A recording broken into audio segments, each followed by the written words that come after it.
السلام علیکم۔ Asia 41 news کے ساتھ میں ہوں آپ کی میزبان زینب سجاد۔ خبر شامل کرتے ہیں گجرات سے۔ ہمارے ڈسٹرکٹ بیورو چیف رانا محمد عقیل کے مطابق گجرات پولیس اہلکاروں کا کراچی کے تاجر سے کروڑوں کی رشوت لینے کا اسکینڈل بے نقاب۔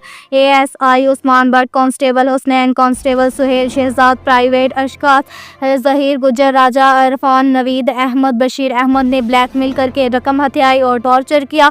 پولیس اہلکار کراچی جا کر شفیق صدیقی نامی تاجر کو گرفتار کر کے سرائے عالمگیر لے آئے۔ پولیس اہلکاروں نے دعوتیں کھائی اور دھوکے بازی سے گرفتار کیا۔ تصاویر سامنے آ گئی۔ پولیس امن مرزا رامی خاتون کو گرفتار کرنے کا بول کر کراچی میں تاجر شفیق صدیقی پاس پہنچی۔ میرا بھائی علی صدیقی خاتون کے ساتھ ایجنٹی کرتا تھا جس سے کر چکا ہوں۔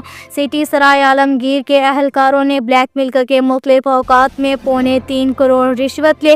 پولیس اہلکاروں نے تھانے کے حوالات میں چیک اور اسٹامپ سائن کروا کر 2,87,50,000 روپے رقم ہتھیائی۔ پولیس ملازمین نے ڈرا دھمکا کر آن لائن 40 لاکھ روپے بھی منگوائے۔ پولیس اہلکاروں نے جان سے مارنے کی دھمکی دے کر چیک بک کراچی سے منگوائی اور دستخط کروائے۔ پولیس ملازمین نے کئی روز غیر قانونی حراست میں رکھنے کے بعد چھوٹا مقدمہ درج کروا دیا۔ پولیس اہلکار مجسٹریٹ کے سامنے بیان بازی اور CCD سے انکاؤنٹر کروانے کی دھمکیاں دیتے رہے۔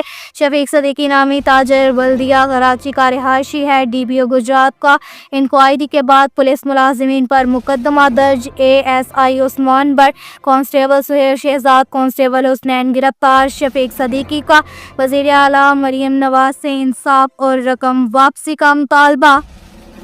کے ساتھ ہی ایک اور خبر شامل کرتے ہیں گجرات سے۔ ہمارے ڈسٹرکٹ بیورو چیف رانا محمد عقیل کے مطابق ڈپٹی کمشنر آفس کے میٹنگ روم میں DC کی سیٹ پر بیٹھ کر ویڈیو بنانے والا شہری سوشل میڈیا پر وائرل۔ نامعلوم شخص نے سرکاری سیٹ پر بیٹھ کر ویڈیو بنا کر وائرل کر دی۔ نامعلوم شخص کے سرکاری شخصیات سمیت سیاسی رہنماؤں کے ساتھ تصاویر بھی سوشل میڈیا پر وائرل ہیں۔ DC کی سیٹ پر بیٹھ کر ویڈیو بنانے والے شخص کے DPO گجرات اور کمشنر گجرانوالہ اور MPA کے ساتھ بھی تصاویر دیکھی جا سکتی ہیں۔ DC کی سیٹ پر بیٹھ کر ویڈیو منظر عام آنے کے بعد شہری حلقوں میں چیم گوئیاں۔ DC کی سیٹ پر بیٹھنے کی اجازت ہرگز نہ ہے۔ DC کی سیٹ پر بیٹھ کر ویڈیو بنانے والے شخص کے خلاف قانونی کارروائی عمل میں لائی جائے گی۔ یہ کہنا تھا ڈسٹرکٹ انفارمیشن آفیسر عثمان سندھو کا۔